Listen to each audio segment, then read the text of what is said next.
Queridos, nós vamos nos alimentar da palavra de Deus depois de um farto café da manhã tão abençoado que nós tivemos. Nós parabenizamos aí a nossa equipe de gastronomia e todos aqueles que trabalharam sob a liderança do nosso irmão Josias, com muito empenho, com muito carinho, para que nós pudéssemos ter toda essa fartura que nós tivemos nessa manhã, em comunhão com a igreja, em comunhão com as nossas famílias. E agora nós vamos nos alimentar espiritualmente, já estamos fazendo isso, mas de modo especial pela palavra do Senhor no Evangelho de Mateus, capítulo 15, versículo 21 a 28, a história de uma mãe. Mateus, capítulo 15, versos 21 a 28.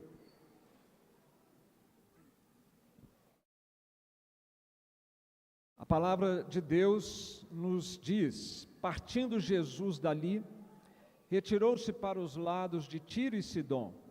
E eis que uma mulher cananeia, que viera daquelas regiões, clamava: Senhor, filho de Davi, tem compaixão de mim, minha filha está horrivelmente endemoniada. Ele, porém, não lhe respondeu palavra, e os seus discípulos, aproximando-se, rogaram-lhe: despede-a, pois vem clamando atrás de nós. Mas Jesus respondeu: não fui enviado, senão as ovelhas perdidas da casa de Israel. Ela, porém, veio e o adorou, dizendo: Senhor, socorre-me. Então ele respondendo disse: não é bom tomar o pão dos filhos e lançá-lo aos cachorrinhos. Ela, contudo, replicou: sim, Senhor, porém os cachorrinhos comem das migalhas que caem da mesa dos seus donos. Então lhe disse Jesus: ó mulher, grande é a tua fé, faça-se contigo como queres. E desde aquele momento sua filha ficou sã. Vamos ler juntos o verso 28? Então lhe disse Jesus: ó mulher, grande é a tua fé, faça-se contigo como queres. E desde aquele momento sua filha ficou sã.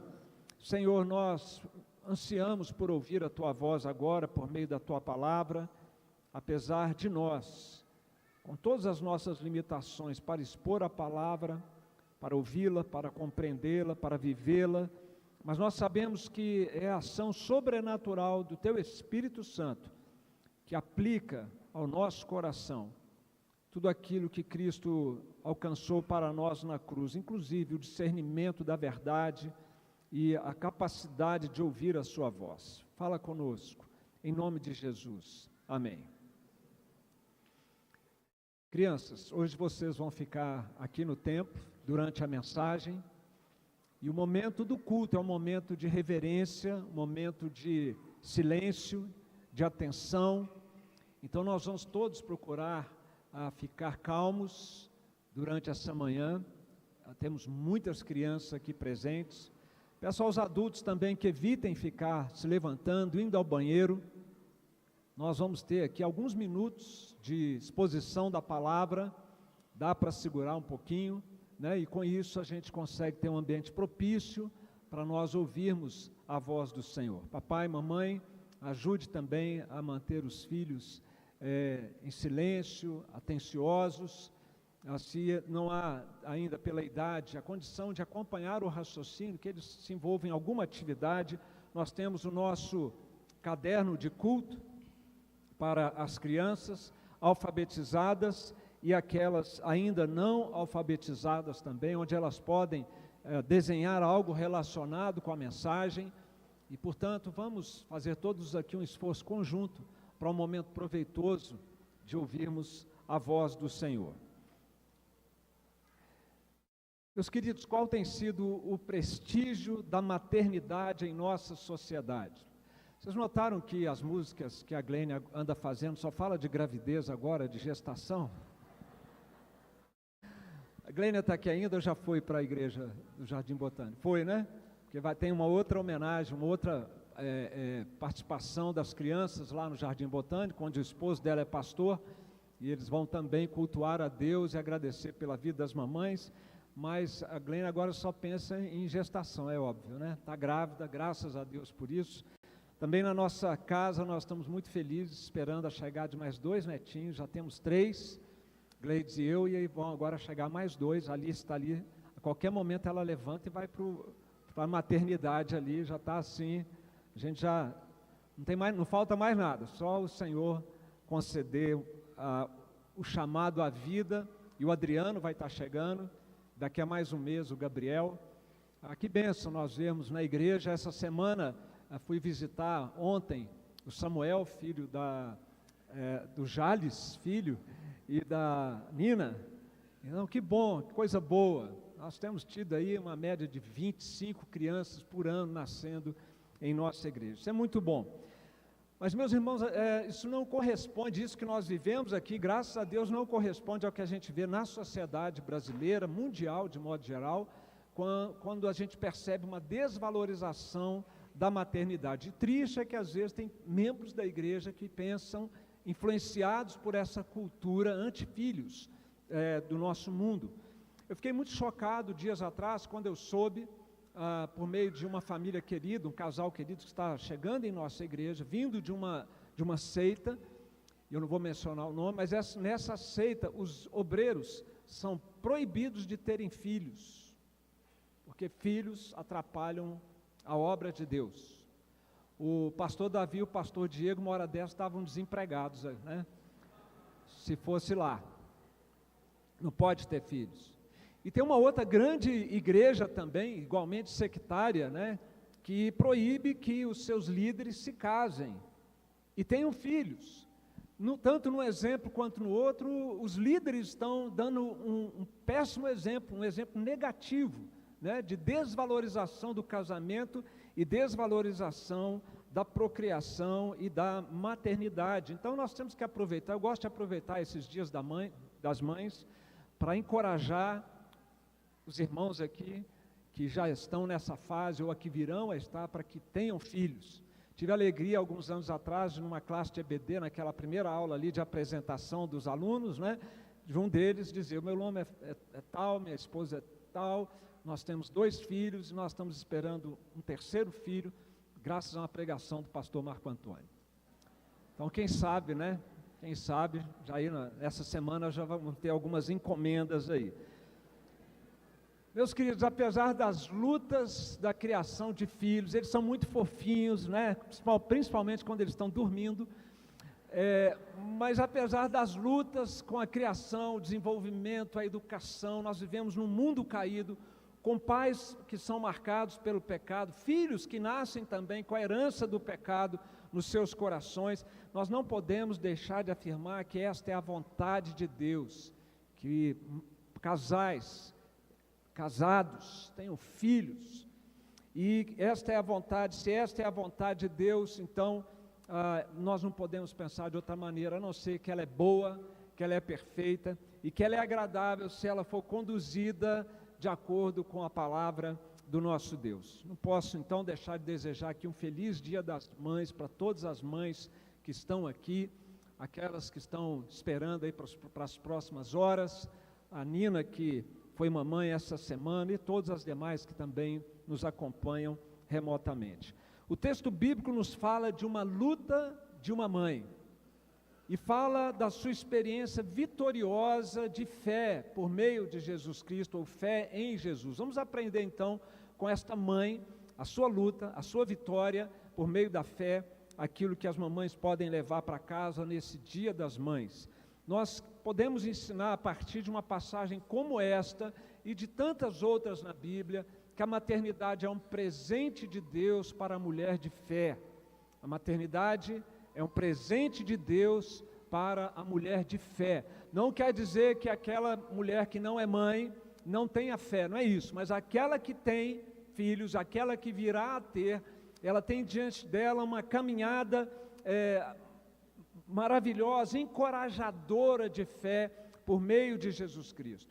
E nós vamos então aprender com essa mãe cananeia algumas verdades sobre a maternidade numa perspectiva cristocêntrica. A primeira delas, ou a primeira verdade, é que a maternidade é um instinto poderoso da criação. Deus fez assim, com uma intenção, com um propósito. A maternidade é um instinto poderoso. Quantas vezes as mães sofrem por verem seus filhos em dificuldades? Sofrem de uma maneira, para nós homens, até inexplicável. Não que os homens não sofram, os pais não sofram, mas com as mães é um negócio diferente. Seja por questões de saúde física das crianças, quando falta saúde, quando há problemas emocionais nos filhos, quando os filhos têm dificuldades de relacionamento, quando os pais esperam, né, que a criança finalmente submeta o seu coração a Jesus e o seu comportamento, né, seja um comportamento obediente, tantas coisas que fazem a mãe sofrer. Nós podemos dizer que a luta dos filhos é a luta da mãe, é a luta das mães. Tanto que quando essa mulher comparece diante de Jesus, no verso 25, olha que interessante o que ela diz. Ela, porém, veio e o adorou, dizendo: Senhor, socorre a minha filha. Foi isso que ela falou? Não foi, né? Ela diz no verso 25, pode projetar o 25 para mim, por favor? Ela diz: Senhor, socorre-me, me socorre, socorre a mim. A luta dos filhos é a luta das mães. Esse é um instinto muito forte que há no coração das mães e que foi Deus quem colocou. Jesus, ele estava ali para os lados de Tiro e Sidom. Por que essa informação é importante? Porque significa que Jesus não estava em Israel, ele estava lá no norte, acima da Palestina. É a primeira e única vez que Jesus sai do território judeu, do povo de Deus. E ele faz isso porque ele precisava de um tempo com os seus discípulos. Eles estavam exaustos, e daqui a pouco viria a crucificação. Então Jesus precisa se retirar, fazer um retiro com os seus discípulos e poder prepará-los para a crucificação. O problema é que o povo de Israel não dava sossego. Se ele subia no monte, eles iam atrás. Se ele atravessava o lago Genezaré, o lago da Galileia, eles iam até, eles não davam sossego. Então Jesus teve que usar uma estratégia pesada. Ele entrou no território gentio, porque um judeu não entra no território gentio. Então o pessoal talvez tenham ido seguindo Jesus, seguindo. Na hora que chegou ali na fronteira, opa, aqui não, aqui a gente para. Não vai, Jesus. Aí deram sossego para Jesus, até que, entrando numa casa, esse relato ele também acontece no Evangelho de Marcos, no capítulo 7, Jesus entrou numa casa, queria que ninguém o soubesse, no entanto não pôde ocultar-se, nem lá, nem entre os gentios Jesus conseguiu o seu objetivo, porque uma mãe foi atrás de Jesus. No Evangelho de Mateus diz que era uma mãe cananita, dos cananeus. Os cananeus eram os povos originários que foram conquistados por Israel, e boa parte deles foi extinta devido à sua rebeldia e maldade diante de Deus. Aqui há um remanescente desses cananitas. No texto de Marcos diz que ela era uma mulher grega de origem ciro-fenícia. É muita informação étnica aqui, né, irmãos? Cananeu, um grupo mais geral, os fenícios, um grupo específico dentro dos cananeus, e a Síria, Tiro e Sidom, o lugar onde, as cidades onde essa mulher estava. E ainda tinha mais um componente de miscigenação aí, que ela era também uma mulher grega. A informação importante disso é que ela não era uma mulher judia. Ela não tinha o mesmo acesso, o mesmo conhecimento à palavra de Deus que uma mulher judia teria. Ela era uma gentia, ela era ignorante da revelação bíblica até então disponibilizada para o povo de Deus. E aquela mãe deixa sua filha em casa. No texto de Marcos a gente percebe isso no verso 30. E ela deixa a sua filha em casa porque a sua filha precisava de Jesus, mas não tinha como levá-la a Jesus, porque ela estava possuída por demônio. E ela não conseguiria fazer aquele trajeto, ir até Jesus. Ela provavelmente estava contida, presa em casa, alguma coisa assim. Nós não temos mais detalhes. E aquela criança estava numa situação, nas palavras da mãe, horrivelmente endemoniada. Uma horrível situação, presa por demônios. Isso nos faz pensar, meus irmãos, na preocupação que as mães têm com a situação dos seus filhos. São crianças, são pequenos, são vulneráveis. A gente começa tendo que proteger a criança dela mesma, né? Se os pais não protegerem a criança se mata, né? Ela pula aí de algum lugar, ela põe a mão onde não deve, então tem que começar por aí. Os filhos são vulneráveis, e os grandes inimigos de nossos filhos são os mesmos inimigos dos adultos. O pecado que há no seu próprio coração, o mundo ao seu redor e o diabo. Nesse caso aqui, explicitamente, o diabo maltratava aquela criança. E aquela mãe cananeia, então, aquela mãe grega, ela se agarra à chance, sabendo que Jesus estava ali agora entre eles. Algo excepcional, que eles não tinham, ninguém tinha experimentado isso fora de Israel. E ela então vai superar todas as barreiras pelo bem da sua filha. A barreira étnica, a barreira religiosa, a barreira do silêncio de Jesus, porque ela pede a Jesus e Jesus não responde. Depois ela supera também, ela não desiste, nem quando Jesus diz que a sua filha é como um cachorrinho, e isso era um tanto quanto complicado para aquela cultura, mas ela não desiste. No verso 22 diz que ela clamava, que ela pedia compaixão de Jesus. No verso 23 diz que ela vinha clamando atrás dos discípulos, que ela não dava sossego, que depois ela veio, adorou, se lançou aos pés de Jesus, clamou: Senhor, socorre-me, no verso 25, e mesmo quando Jesus endurece a sua fala com ela, no verso 27, ela também replica a Jesus, humildemente, dizendo: Senhor, é verdade, mas até os cachorrinhos comem das migalhas que caem da mesa. Percebe esse instinto materno aguçado, aguerrido, zeloso e protetor que há no coração das mães? Coisas de Deus isso, meus queridos, porque para cumprir o propósito de Deus na criação, Deus colocou isso no coração das mulheres, das mães, que leva uma mãe aos maiores sacrifícios em favor dos seus filhos. Vocês se lembram quando duas mulheres disputavam um bebê e foram ao rei Salomão? Uma delas era a mãe, a outra não era mentira.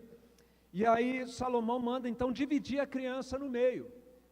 E foi nessa hora então que a mulher cujo filho era o vivo falou ao rei, porque o amor materno se aguçou por seu filho e disse: Ah, Senhor meu, dai-lhe o menino vivo e por modo nenhum o mateis. Porém a outra dizia: nem meu nem teu, seja dividido. Veja o instinto materno aqui chamado de amor materno aguçado no coração daquela mulher. Nosso coro Cristo em Voz, nosso grupo feminino vocal, canta uma belíssima canção, Uma Mulher de Fé, e ali nós vemos essa determinação das mulheres, especialmente das mães. Uma mulher de fé é incansável na esperança, traz na lembrança o bem de Deus e não desistirá jamais. Foi assim com essa mulher grega. E qual é o propósito da criação original? Qual é o propósito de Deus na procriação dos filhos, ao qual esse forte instinto materno deve servir? Filhos são dados para nós, para que eles reflitam a imagem e a semelhança com Deus. Foi por isso que Deus criou o homem e a mulher, não foi? E assim, essa é a razão de ser da geração de filhos, que eles reflitam a imagem e semelhança com o seu Criador. O grande propósito de Deus é que nós tenhamos filhos para o céu, filhos para Deus, filhos redimidos do pecado por Jesus, porque só assim eles vão refletir novamente a imagem e semelhança de Deus, para que sejam apresentados a Deus. E na promessa de Deus, por boca do profeta Isaías, a respeito de novos céus e nova terra, nós podemos perceber exatamente esse propósito de Deus na geração de filhos. Isaías 65, 23 diz: não trabalharão debalde, nem terão filhos para a calamidade, porque são a posteridade bendita do Senhor, e os seus filhos estarão com eles. Amém, irmãos? Isso é promessa do novo céu e da nova terra, falando que nossos filhos estarão conosco por toda a eternidade, refletindo essa glória e essa imagem, essa semelhança com Deus. Mas aqui cabe também, meus irmãos, um alerta para as mamães, porque esse instinto materno aguçado que Deus colocou para que vocês consagrem e tudo façam para que seus filhos sejam consagrados a Deus, para que seus filhos estejam na eternidade com o Senhor, facilmente, por causa da nossa natureza pecaminosa, pode se tornar numa idolatria do coração. Esse instinto protetor, esse amor aguçado, ele pode, ao invés de consagrar os filhos a Deus, fazer dos filhos deuses no seu próprio coração. E Jesus disse que isso não pode acontecer. Nas palavras dele, quem ama seu filho ou sua filha mais do que a mim, não é digno de mim. Mateus 10, versículo 37. Que Jesus então seja sempre o primeiro no coração de cada mãe aqui, e que todo o empenho e sacrifício que as mães são capazes de fazer, vise consagrá-los ao Senhor e não idolatrá-los em seu coração. Essa é a primeira verdade que nós podemos aprender aqui nesse texto, meus queridos, que Deus colocou um instinto, um amor aguçado no coração das mães, para que elas tudo façam para consagrá-los a Deus, como aquela mulher fez, que queria ver a sua filha sendo tirada do império das trevas, sob o poder de Satanás, e trazida para a influência e o poder de Jesus, por meio da fé no coração daquela mulher. Mas há uma segunda verdade, e eu termino com essa, meus queridos, é que a maternidade requer uma vida de fé em Jesus. Essa é uma história de uma mulher de fé, de uma mãe de fé. E ser mãe requer mais do que tudo uma vida de fé em Jesus Cristo.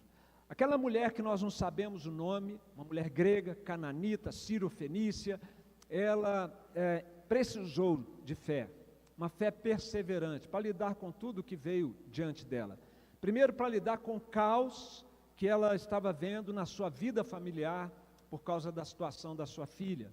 Ela teve que ter uma fé perseverante por causa do silêncio de Jesus. A sua fé teve que perseverar também diante da negativa histórica de Jesus, algo que Jesus não tinha o costume de fazer, quando ele nega a atender no primeiro momento aquela mãe, até que finalmente a sua fé foi reconhecida por Jesus e ela alcançou a bênção que ela queria, que ela desejava para a sua filha. A gente fica um tanto quanto perplexo quando lê essa passagem, porque ela foge do padrão de Jesus. Jesus aparenta insensibilidade com aquela mãe e com a sua filha, que não estava num sofrimento qualquer, era um sofrimento horrível. E o silêncio de Jesus denota uma aparente indiferença. Verso 23, ele, porém, não lhe respondeu palavra. E seus discípulos, aproximando-se, rogaram: despede-a, pois vem clamando atrás de nós. João Calvino, com o dom que o Espírito Santo lhe deu de ensino como mestre, ele entendia que esse silêncio de Jesus tinha uma razão de ser. Calvino diz que o propósito do silêncio de Cristo não foi extinguir a fé da mulher, mas estimular seu zelo e inflamar seu ardor. Foi provocar no coração dela que ela não desistisse, que ela fortalecesse a sua fé, que ela tivesse determinação para conseguir aquilo que ela tanto desejava. Então o silêncio de Jesus tem uma explicação, que foi mais uma atitude didática de Jesus. Mas a negativa de Jesus, ela é intrigante. E nós poderíamos dizer que é uma negativa histórica de Jesus. Aparentemente Jesus está tendo aqui um tom xenofóbico na sua fala. Não, vocês não são judeus, então não tem nada aqui para vocês. Aparentemente, mas não é isso que acontece aqui, meus irmãos. Jesus estava em missão, e a missão dada pelo Pai, e o Pai o enviou para os seus, enviou para o povo judeu, e o enviou para ministrar dentro do território de Israel, para o povo escolhido de Deus. E essa missão do Pai que foi confiada a Jesus, era sim uma missão de resgatar perdidos. Por isso o texto bíblico fala das ovelhas perdidas da casa de Israel. Era uma missão de alimentar os famintos, por isso fala de dar pão, famintos na alma, era de dar pão para a alma dos filhos de Israel, e também era uma missão de socorrer os que sofrem. Jesus fez isso de maneira magistral, socorreu a muitos no seu sofrimento, inclusive libertando de demônios. Meus queridos, a missão de Jesus foi prioritária ao povo de Israel, porque Deus havia prometido a Abraão, com séculos de antecedência, que a nação de Israel, que a descendência de Abraão seria abençoada por Deus. Então, desde sempre, Deus primeiramente tratou com Israel, mas não para que a bênção ficasse restrita a Israel, mas primeiro a bênção precisava chegar em Israel, para dali ela ser expandida e levada a todas as nações. Deus disse isso para Abraão: de ti farei uma grande nação e te abençoarei, te engrandecerei o nome, se tu uma bênção. Em ti serão benditas todas as famílias da terra.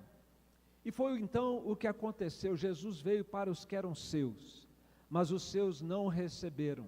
Mas a todos quantos o receberam, deu-lhes o poder de serem feitos filhos de Deus. Mas precisava começar com o povo de Israel, para ser então expandido a todos os gentios. E aí Jesus, ele conta aqui uma mini parábola, né? Ele fala que a relação de Deus com o povo de Israel e os gentios era como se fosse a relação de Deus com o pai da casa e os filhos e os cachorrinhos.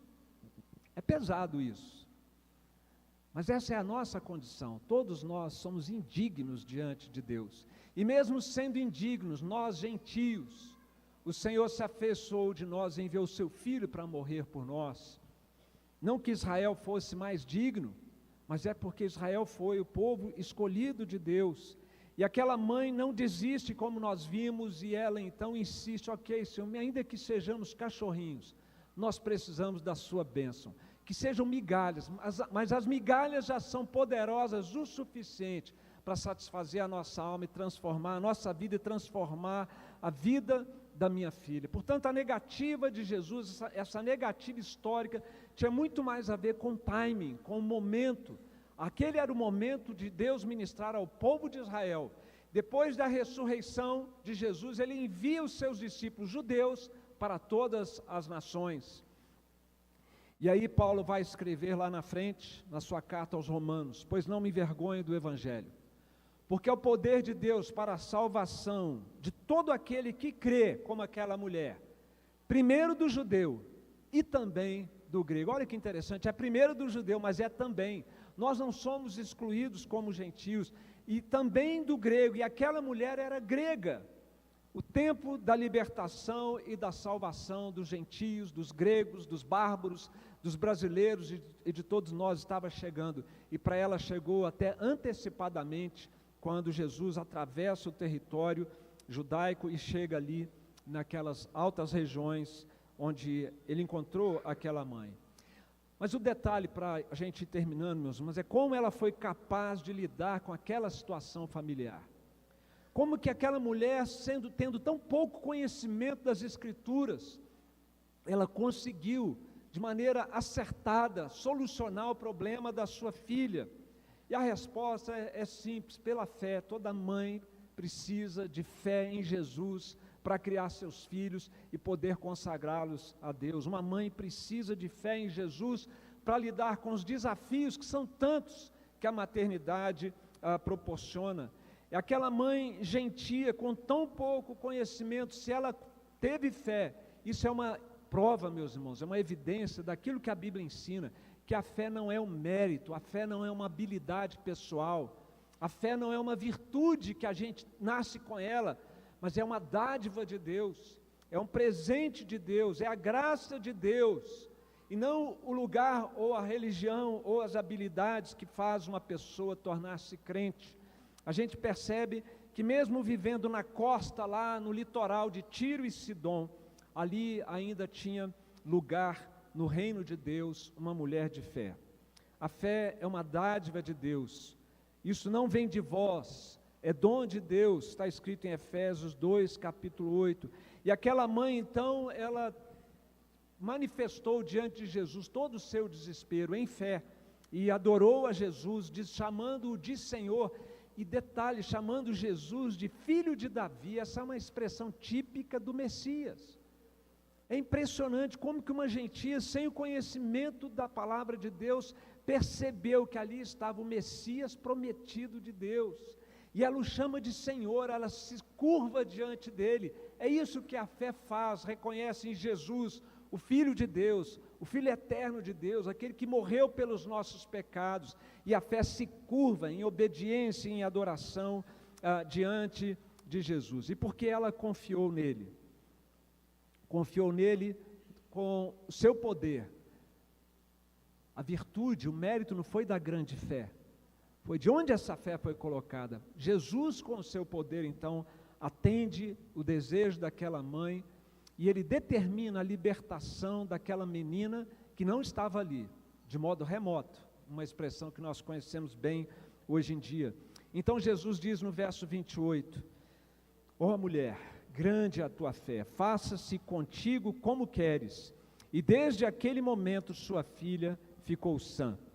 Então, o mesmo texto no Evangelho de Marcos, então lhe disse, por causa desta palavra, podes ir, o demônio já saiu da tua filha.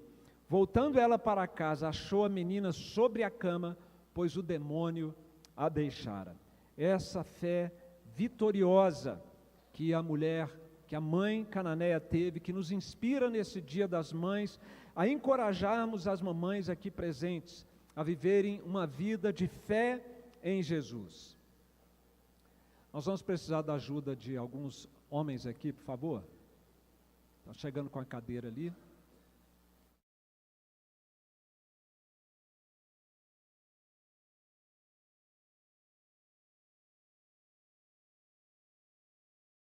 Tem água aqui no púlpito.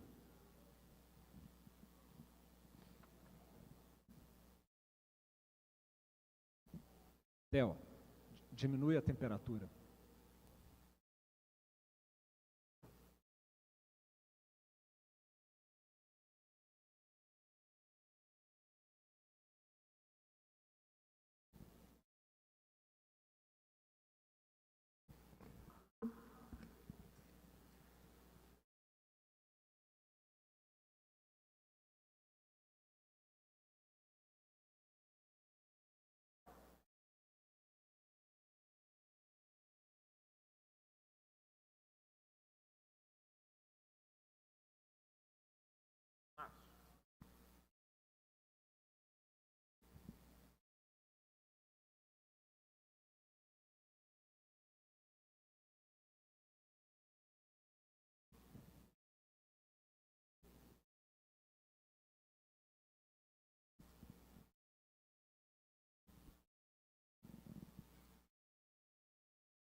Os médicos da igreja que estiverem presentes, por favor, também deem, imagino que até já estejam apostos lá fora.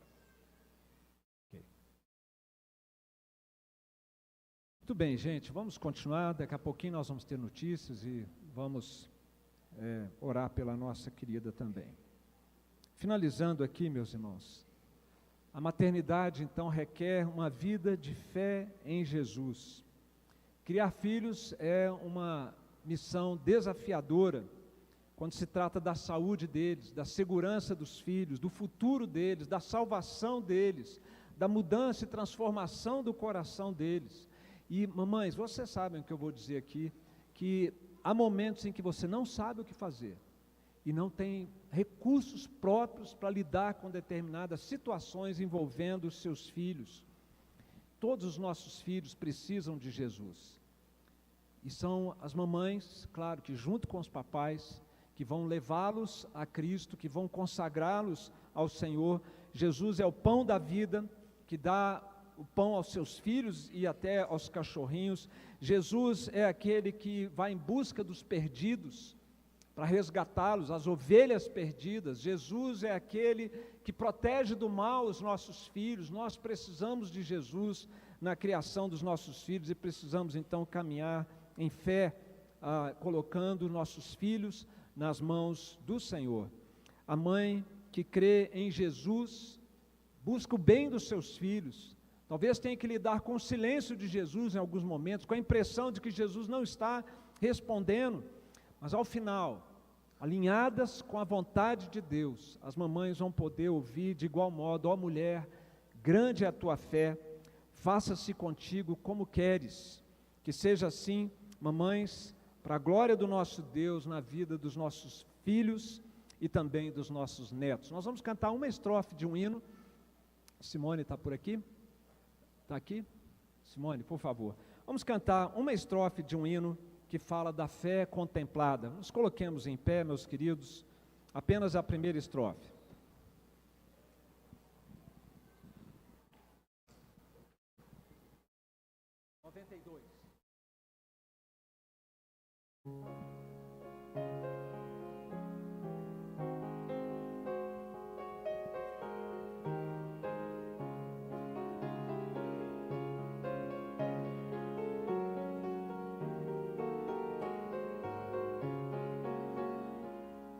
Deus promete grandes coisas conceder a qualquer que peça, crendo que há de obter, esperando sem na fé enfraquecer.